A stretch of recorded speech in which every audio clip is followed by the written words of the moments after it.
Hi friends, Diwali is around the corner and festivity vibes have already begun. I am Diksha Goyat and talk about again with Suvita Kalwania about interesting topic tradition, culture and Diwali melas. Hi Suvita, Hi Diksha, thanks for agreeing another exciting video together. pleasure is all mine. So first thing first, जब भी दिवाली आती है और जो उसे एक चीज accompany करती है वो है दिवाली मेला.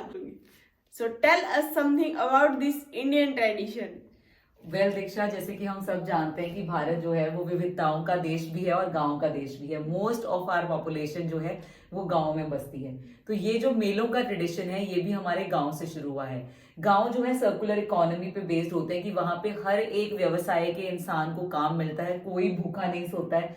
तो किसान खेती करते हैं, ऐसे ही कोई चमड़े का काम करता है, कोई कुम्हार है, घड़े बनाता है, कोई व्यवसाय करता है, दुकान खोलता है, अड़प का काम करता है. गांव में हर किसी ना किसी ऑक्यूपेशन में इन्वॉल्व होता है. कोई तरह से गांव की पूरी सर्कुलर इकोनॉमी बनी होती है कि हर इंसान को जो है हर घर को कोई ना कोई काम मिले और किसी का भी त्योहार या किसी की भी दिवाली खाली ना जाए. तो जो हमारे मेले भी हैं वो उसी ट्रेडिशन का हिस्सा है कि जब आप एक मेले के बारे में सोचते हैं या आपके मन में मेले का नाम भी आता है तो आपको एक तरफ नजर आता है एक बड़ा सा जायंट व्हील जहां पे लोग झूले झूल रहे हैं. फिर आपको नजर आता है कि कुछ लोग नाच गाना कर रहे हैं, खेल तमाशा कर रहे हैं, एंटरटेनमेंट का सोर्स है. फिर बहुत सारी शॉप्स होती हैं, तो चूड़ी से लेकर जैसे कहते हैं ना सुई से लेकर जहाज तक सब मिल रहा होता है. तो हर एक बंदा अलग अलग ट्रेडिशन के फैब्रिक्स वहां पे आते हैं, टेक्सटाइल आता है, खाना लोग अलग अलग तरह का लेके आते हैं कि एक ऐसा माहौल बनता है जहां पे एंटरटेनमेंट से लेके व्यवसाय, ठीक है, कमाई से लेके लोग अपना एंजॉय भी कर रहे हैं. और जो गांव देहात के लोग हैं जो, क्योंकि पहले क्या होता था इतने एंटरटेनमेंट के सोर्सेज भी नहीं थे, ना गांव में सिनेमा हॉल्स होते थे, ना कहीं पे मॉल्स और मार्ट थे. तो वही एक ऐसी जगह बनती थी और एक ओकेजन बनता था कि सब लोग, सब धर्मों के लोग, सब अलग अलग कास्ट और क्रीड के लोग इकट्ठे हो रहे हैं, भेदभाव भुलाकर एक दूसरे के साथ त्योहार मना रहे हैं और मेले में चीजें खरीद भी रहे हैं, बेच भी रहे हैं, एंजॉय भी कर रहे हैं.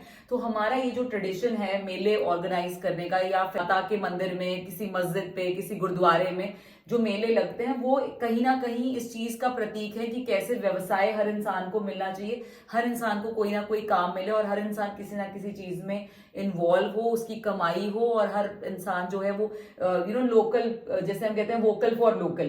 तो मेले एक जो है वो जरिया होते थे इस चीज का कि वोकल फॉर लोकल होना, कि लोकल जो आपके लोग हैं, आपके अपने गांव में जो कोई सामान बना रहा है उसको कैसे आपने इनेबल करना है कि वो अपने पैरों पे खड़ा हो. जैसे आप दिए हर साल नए खरीदते हो, आप पुराने दिए बचा के नहीं रखते कि मैंने यही खरीदना, फिर कुम्हार कहाँ जाएगा, राइट. तो इसी तरह से हर एक चीज आप इवॉल्व करते थे वहां पे कि सबको काम भी मिले, सबका एंटरटेनमेंट भी हो. और ये एक जो बहुत अच्छी बात यह है कि भारत जो है वो अपने रूट्स को कभी नहीं भूलता है, या भारतीय अपने रूट्स को कभी नहीं भूलते हैं. जैसे एक लाइन भी है कि रोम मिस्र सब मिट गए जहां से, कि कुछ बात है कि हस्ती मिटती नहीं हमारी. तो वो यही एक चीज है कि भारतीयों ने और भारत ने अपने ट्रेडिशन और अपने कल्चर को नहीं छोड़ा है. तो नेटफ्लिक्स से लेके मॉल सब आ चुका है, लेकिन फिर भी जो इंडिया के मेले हैं या दिवाली का जो मेला है उसका अपना एक महत्व है. Sweta, that's so true. Since our childhood, we have been witnessing that Diwali and other melas. So, since my childhood, Gent Wheel is my most favorite part and delicious Indian street food. That's so true, Diksha. Even I love golgappas and everything. And my favorite part have been इतने अलग अलग तरह के textile वहां आते हैं, पश्मीना से लेके बांधनी एवरीथिंग. तो मुझे कपड़ों का और इंडियन ट्रेडिशनल टेक्सटाइल्स का बहुत ज्यादा शौक है, being a fashion and apparel engineer. और वो and the art pieces, right, जो वुड स्कल्पचर्स बनाए होते हैं या रॉक स्कल्पचर्स जो आर्टिस्ट ने बनाए होते हैं, वो भी मेरे बहुत फेवरेट रहते हैं मेलाज में to witness. And of course घर के डेकोरेशन का सामान तो दिवाली मेला पे is like most favourite thing. Srita, can you tell us something about famous Diwali melas of India? Yes of course, Diksha, बहुत सारे ऐसे मेलाज हैं भारत में जिनको देश विदेश से लोग देखने आते हैं, क्योंकि वहां पे बहुत सारे आर्टिस्ट जो हैं वो across the India and globe इकट्ठा होते हैं, specially during this season of Diwali. One of my most favourite Diwali mela is Faridabad का सूरजकुंड मेला जो हरियाणा में लगता है. And it is one of the mela जो ऑलमोस्ट एक वीक के अराउंड चलता है और देश विदेश से इतने पर्यटक आते हैं, इतना टूरिज्म आता है. एंड राइट फ्रॉम, जैसे हमने कहा ना कि दिवाली एक ऐसा फेस्टिवल है जिसके मेले में आप घर सजाने से लेके खुद को सजाने तक का कोई भी सामान खरीद सकते हैं। तो इस पर्टिकुलर मेले में जो है वो अगेन भारत के कोने कोने से आर्टिस्ट आते हैं जो अपने डांसेस, अपने फोक डांसेस, अपने क्लासिकल डांसेस को डिस्प्ले करते हैं। फिर लोग आते हैं जो अपने अपने ट्रेडिशन के फूड आइटम्स, जैसे दाल बाटी हो गया, दाल बाटी चूरमा है, खीर है, या साउथ इंडियन फूड है, या नॉर्थ ईस्टर्न फूड है।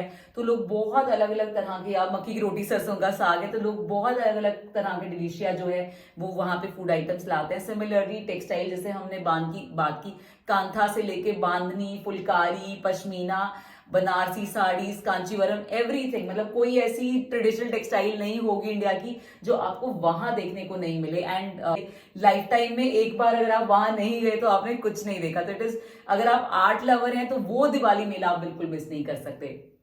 फिर एक बहुत ही नोबल कॉज वाला दिवाली मेला है which is also one of my favourite, जिसे ब्लाइंड स्कूल दिवाली मेला दिल्ली में कहते हैं। तो ये जो ब्लाइंड बच्चे होते हैं उनके स्कूल्स जो हैं वो इकट्ठा होके, इसमें वो ब्लाइंड बच्चों ने जो है बहुत सारा सामान इसमें बनाया होता है। तो हम सोच सकते हैं कि अगर आपकी देखने की क्षमता चली जाए और फिर भी आप आर्टिस्टिक चीजें बना पा रहे हैं, तो ये देखिए परमात्मा, जैसे हम कहते हैं एक चीज छीनता है तो एक चीज दे देता है।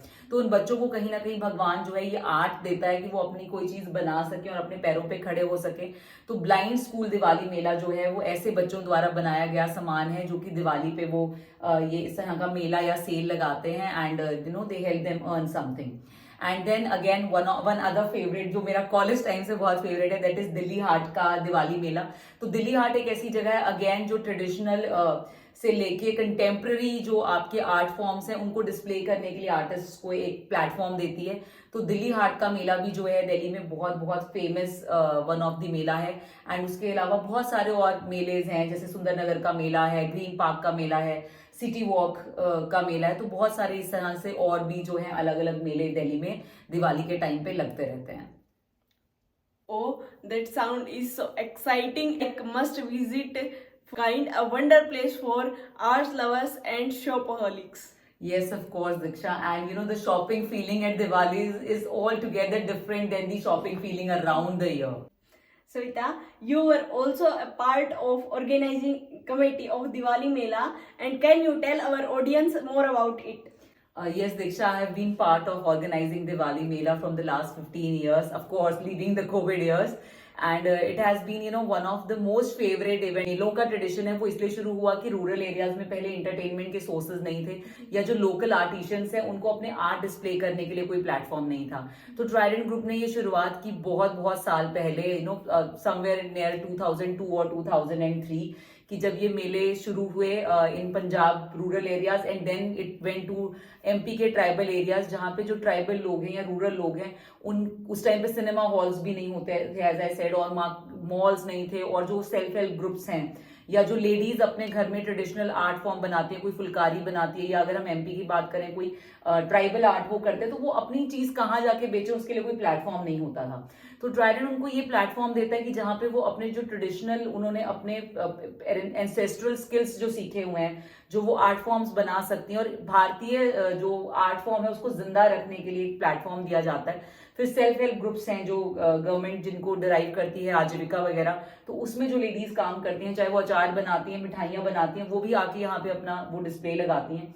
सिमिलरली स्कूल एंड कॉलेजेस, जहाँ जब पहले इतना एक्सपोजर भी नहीं होता था, तो ये एक प्लेटफॉर्म उनके लिए, बच्चों के लिए होता था कि जहाँ पे वो अपने डांसेस और उनकी सिंगिंग और जो भी आर्ट है, and of course including the local people and their own employees also, कि जो कोई अपना डिफरेंट आर्ट डिस्प्ले करना चाहते हैं, you know from the and coming out of the regular जो हम काम करते रहते हैं, एक मोनोटनी आ जाती है, तो it gives them a break from the monotony, not only to the employees but to the entire region, you know. और लोग छोटे छोटे गाँव से भी आते हैं, अपना सामान बेचने के लिए भी आते हैं, खरीदने के लिए भी आते हैं, because Trident as a gesture अपने प्रोडक्ट्स जो है वो बहुत ही नॉमिनल रेट्स पे, फिजिबल रेट्स पे जो है रूरल और ट्राइबल पॉपुलेशन को प्रोवाइड कराता है इन मेलाज में। तो ये एक यू नो अगेन जैसे हमने बात की कि जैसे मेलों का रहता है कि उसी तरह का एक प्लेटफॉर्म है कि जहाँ पे बच्चे आके, स्कूल के बच्चे आके अपने डांसेस भी कर रहे हैं, एम्प्लॉइज के बच्चे डांसेस कर रहे हैं। और एक मैं ਤਾਂ ਜਾਣਾ ਮੇਲੇ ਸੱਜਣਾ ਤੂੰ ਨਾਲ ਜਵਾਕਾ ਰਹਿ ਪੈ ਘਰ ਵਿੱਚ ਜੱਟੀ ਤੇ ਚੱਲੀ ਮੇਲੇ ਨੂੰ ਜੱਟਾ ਤੂੰ ਸਾਂਭ ਲੈ ਘਰ ਵਿੱਚ। ਹਾਂਜੀ ਤੁਹਾਡਾ ਜੋ ਕੌਣ ऑल टुगेदर एक डिफरेंट माहौल क्रिएट हो जाता है and they generally and the function with a very big live concert or something like this time it was done with Gurdas Maan Sahab.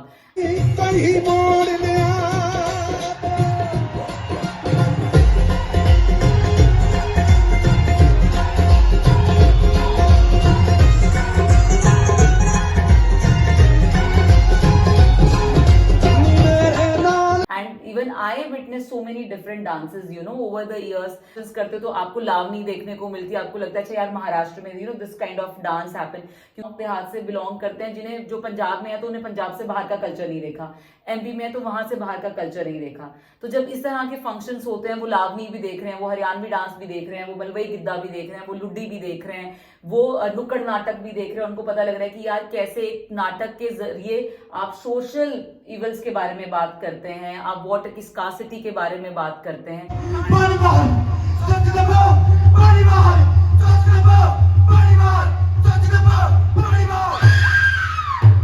और आपके अपने लोकल बच्चों में किस तरह के आर्टिस्ट और किस तरह का टैलेंट छुपा हुआ है. One time for the praying on my downfall, 2 times for the homies in the job hall, 6 times for the kids like me who It becomes a kind of talent hunt also कि जहां आपको अपने employees और अपने local area के artist के बारे में पता चलता है.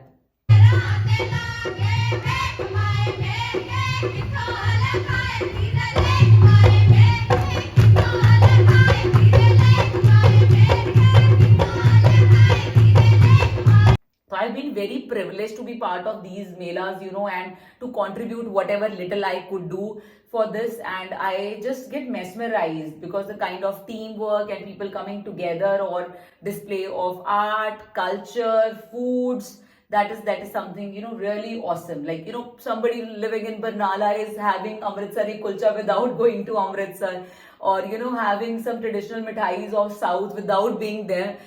It is something that something that I just love about. It actually shows unity and diversity of our country. Yes, that was amazing, and I saw such huge crowd for the first time. A memorable experience from camel ride to horse ride, and performances of different state, and of course a breathtaking live concert of Gurdas Maan. If you can also share what skills are needed to organize such events. Well, Diksha, for organizing any such event or any Diwali festivity, whether you are doing it at home or at office, first thing that you need is organization skills. Because आपको इतनी सारी चीजें organise करनी होती है. As I said कि मेला एक ऐसी चीज है जहां पे पैरेलली बहुत चीजें चल रही हैं.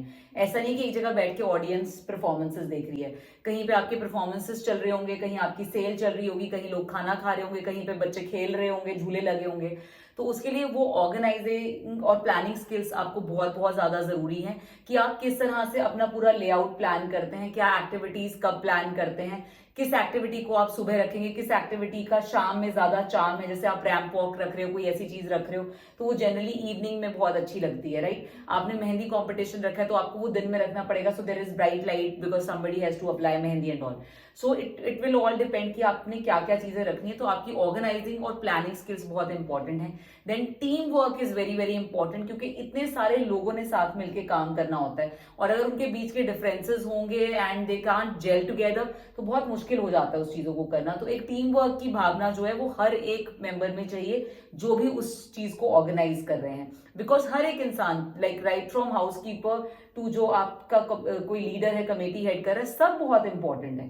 बिकॉज हम लोग तो मेला वेला करके आ जाएंगे मे बी, बट उसके बाद भी लोग हो रहे होंगे जो वाइंड अप कर रहे होंगे, चीजें कर रहे होंगे. तो हर एक इंसान बहुत इंपॉर्टेंट है. तो हर किसी की म्यूचुअल रिस्पेक्ट करना और एक टीम वर्क की भावना रखना बहुत जरूरी है.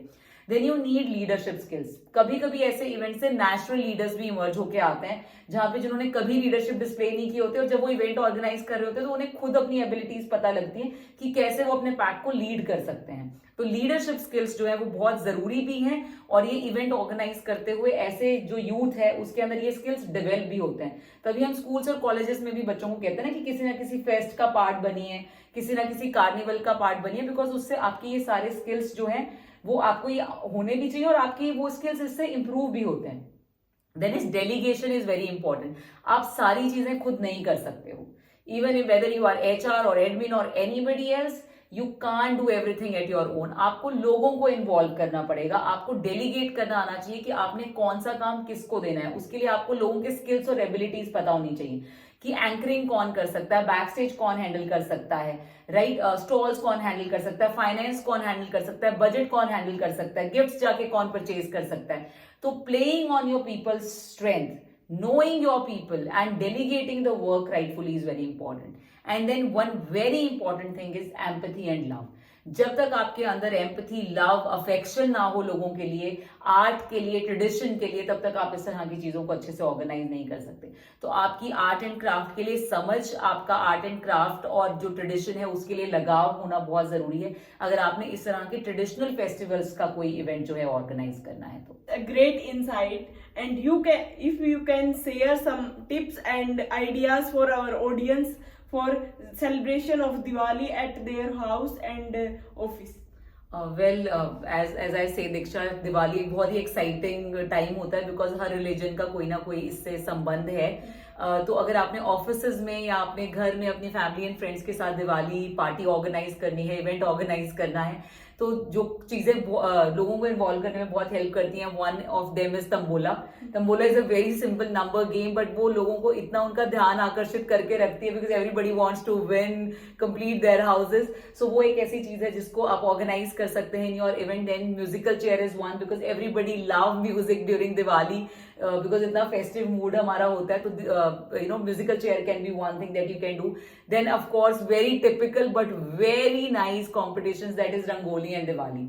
इस दिन आपको ये भी पता चलेगा कि आपके ऑफिस में, आपके घर में आर्टिस्ट कौन है, कौन बहुत सुंदर रंगोली बना सकते हैं, बिकॉज उससे आप बहुत सारी चीजें एक इंसान की पर्सनैलिटी के बारे में रिवील करते हैं। तो आप रंगोली कॉम्पिटिशन्स कर सकते हैं बिकॉज उससे टीम वर्क भी आता है, बिकॉज जब आप रंगोली कॉम्पिटिशन करते हो इंडिविजुअल नहीं होता है, 2, 3, 4 लोग मिलके वो चीज कर रहे होते हैं, राइट। तो उनके बीच का एक टीम बॉन्डिंग भी उससे बढ़ता है। देन दिया making you can do, you know, दिया मेकिंग कॉम्पिटिशन्स आप कर सकते हो। फिर वही दियाज आप कहीं पे जाके एज अ टीम डोनेट भी कर सकते हैं, राइट। और जब आप वो दियाज भी खरीदने जा रहे हैं, यू ट्राई कि आप किसी लोकल शॉप से खरीदें, तो वहां पे एक कम्युनिटी सर्विस का फीलिंग भी आप अपने एम्प्लॉइज या अपने बच्चों में, अगर आप घर में सेलिब्रेट कर रहे हैं तो उनमें ला सकते हैं कि आप छोटी सी दुकान पे या जो बिल्कुल सड़क पे बैठ के कोई दिया बेच रहा है उससे दिया खरीदें, उनको सजाएं, अपने लिए यूज कर सकते हैं, या जाके आप किसी ऑर्फनेज में डोनेट करें, किन्हीं बच्चों के साथ जाके उस चीज को सेलिब्रेट करें। और ये सारे सेलिब्रेशन आइडियाज, आप म्यूजिकल चेयर है, तंबोला है, ये जाके किसी ऑर्फनेज में भी कर सकते हैं, बिकॉज दिवाली एक ऐसा टाइम भी है जब लोग,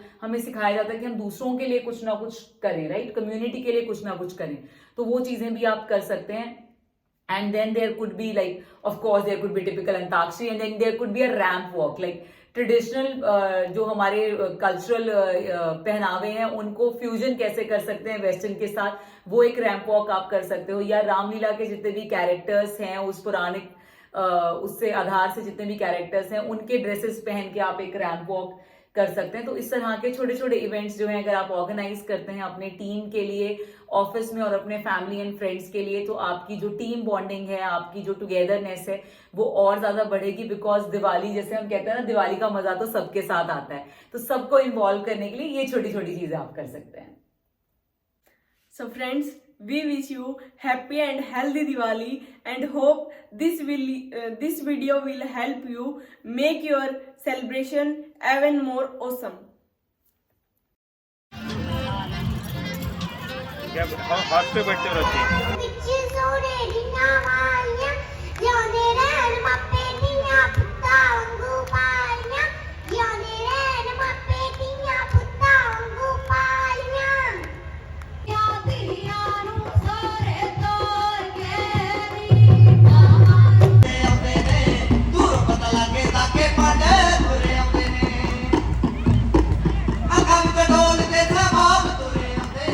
ਕੰਮ ਕਰਦੇ ਨੇ ਜੋ ਕਿ ਸਾਨੂੰ ਮਤਲਬ ਰੂਹਾਨੀ ਖੁਸ਼ੀ ਦਿੰਦੇ ਨੇ। ਸ਼ਾਇਦ ਇਸੇ ਲਈ ਇਸ ਦੀ ਤੁਲਨਾ ਭੰਗੜੇ ਦੀ ਤੁਲਨਾ ਖਾਸ ਕਰਕੇ ਸ਼ਿਵ ਜੀ ਦੇ ਤਾਂਡਵ ਨ੍ਰਿਤ ਨਾਲ ਕੀਤੀ ਗਈ ਹੈ।